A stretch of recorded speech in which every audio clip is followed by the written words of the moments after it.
السلام عليكم المشاهدين، كي دايرين؟ لاباس عليكم؟ هانيين؟ صحتكم لاباس؟ وليداتكم والديكم صحتكم ياك؟ نتوما مزيانين هانيين ياك؟ والو باس عندكم؟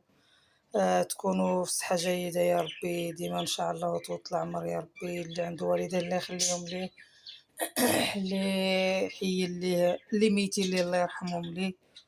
كل واحد الله يخلي ليه صحته ووليداته يا ربي. الله يعطيكم صحيحتكم ويعطينا صحيحتنا حتى حنايا، والله يعطينا باش نكونوا معكم حتى نتوما وتكونوا معنا يا ربي. اليوم جيت نقدم لكم العشوب ديال الشعر.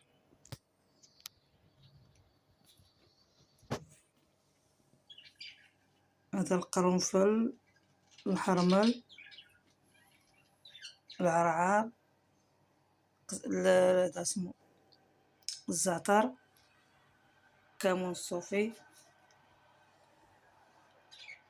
الريحة، هذيك سنة الحرام ولاش كل واحد اش كيقول ليها. هذه هذا حبة الراس، هذه راه كلكم كتعرفوها. هذا املاج وواحد العشبة اخرى انا غنكتب عليها نحطها لكم. وهذا الكركزات كلشي كتعرفوه. السانوج، الخزامة، السيدر، هذه كتارة، سمسم، سرغينة، بابونج، الحلبة، الورد، ديك ديال الحصان، الورقة، الناموسة كل واش كيقول ليها. مورا كاينه هذه الزاز، العرعار، هذه ديك الربيعة ديال البحر. كلشي هادشي كتدقوه، كيتنقى وكيتغسل وكيدوز في الفران.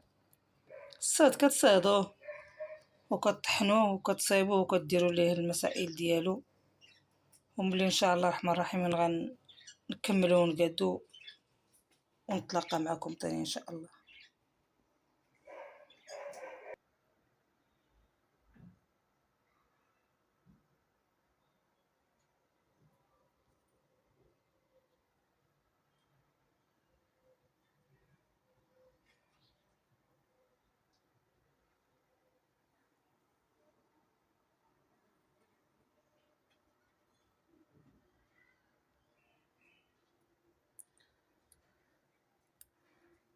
هذا هو الدواء ديال الشعر. اللي بغات الشعر واللي بغات الجلده ديال راسها تكون صحيحه وزغبته تكون زوينه كتستعمل هادشي هذا كله اللي كانوا الناس كيديروا جدودنا وحبابنا ووالدينا وخوتنا.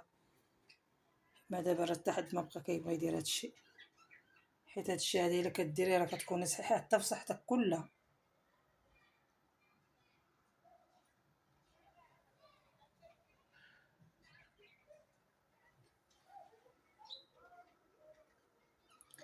وهذا مكان المشاهدين.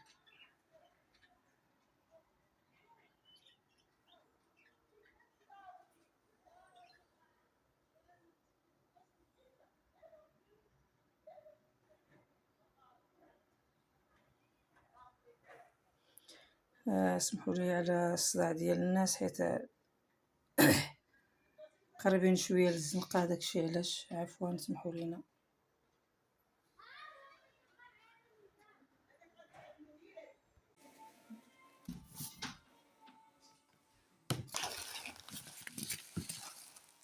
هذا العرعر،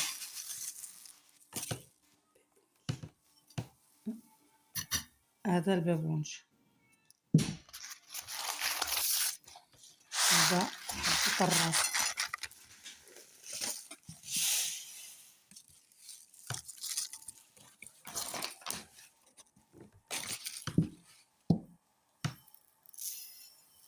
هذا الحرمل،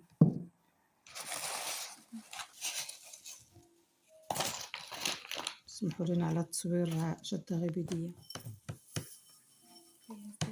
اليازير،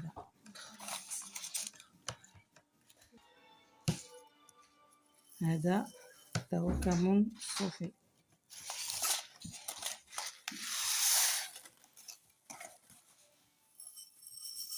الحلبة.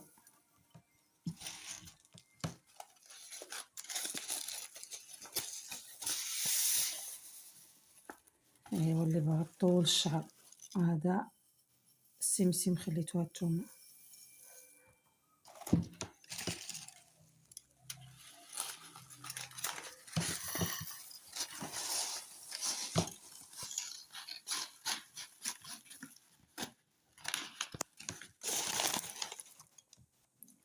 هذا الريحان.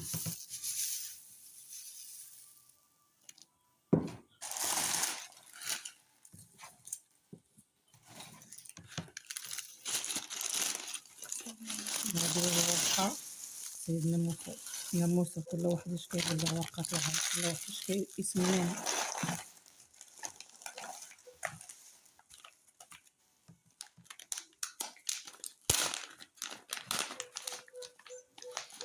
هذه ميرو، هذه المورينكا. خلاص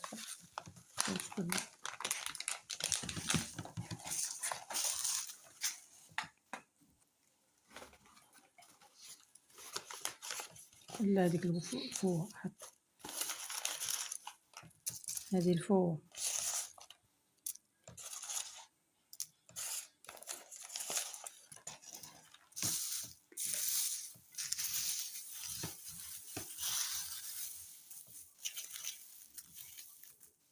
انتم اللي باغي يلقي الشعر اللي باغي.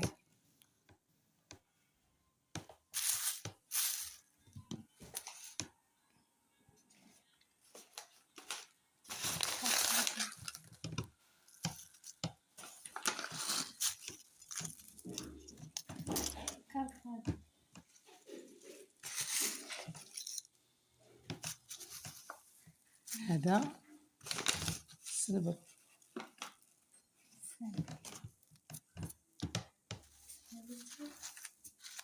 قلت لكم قبيل في البداية انا حيت عرفتو بواحد السمية. راه فيه الشوك هذاك، لا غير راه نقيه حطيه نقيه.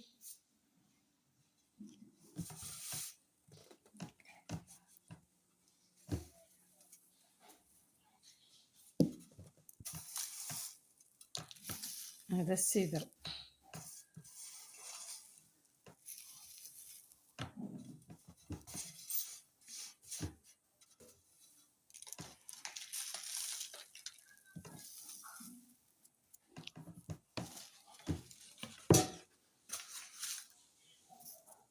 نتوما راه ما ديروا شعركم وتهلاو بشعركم.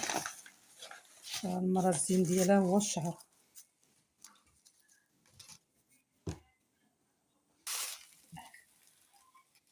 هذا رزاز.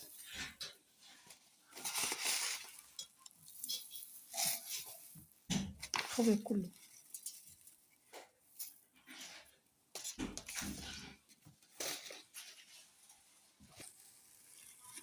هذا قشور الثومه.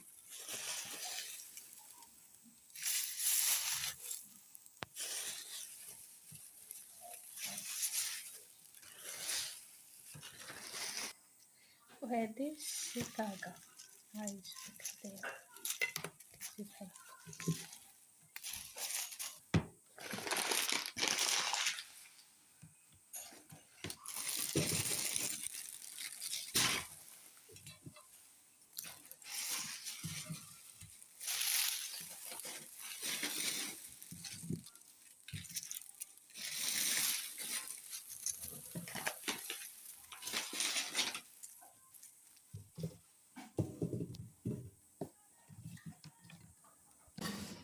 السلام عليكم.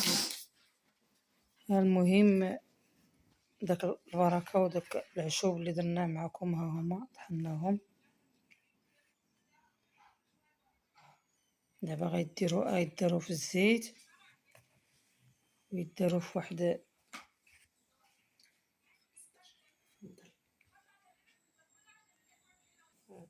هذه هي الاعشاب بعد ما طحناها غادي نديروها ان شاء الله في الزيت، ونحاولوا اننا نديروها في واحد البلاصه اللي ما توصلش ليها الاضاءه ديال الشمس ولا حتى الاضاءه عاديه، بحال دابا تحت البوطاجي ولا شي بلاصه مخبعه عندكم. وبالنسبه للزيت تقدروا تستعملوا زيت نباتيه يا اما ديال زيت الذره اولا زيت ديال نوار الشمس، ما تستعملوش زيت الزيتون. كما كتشوفوا معنا البنات هذه هي النتيجه النهائيه ديال المشاط الخليجي، فانا ما قلتش الاسم ديالو في الاول، بغيتها تبقى مفاجاه الاخير. دونك الوصفه ديالنا المهم كما شفتوا راه فيها مجموعه ديال الاعشاب، وراها يعني كنبيعوها باثمنه جدا مناسبه. وتقاسمنا معكم الوصفه، يعني حتى اللي يقدر انه يجمع الاعشاب ويصاوبها بوحدو والله يسخر ليه. كتباع العشوب هكا، يعني الا بغيتي ترقديها في الزيت عاوتاني هنايا يعني ما مطحوناش مزيان حتى هي الا بغيتي ترقديها في الزيت.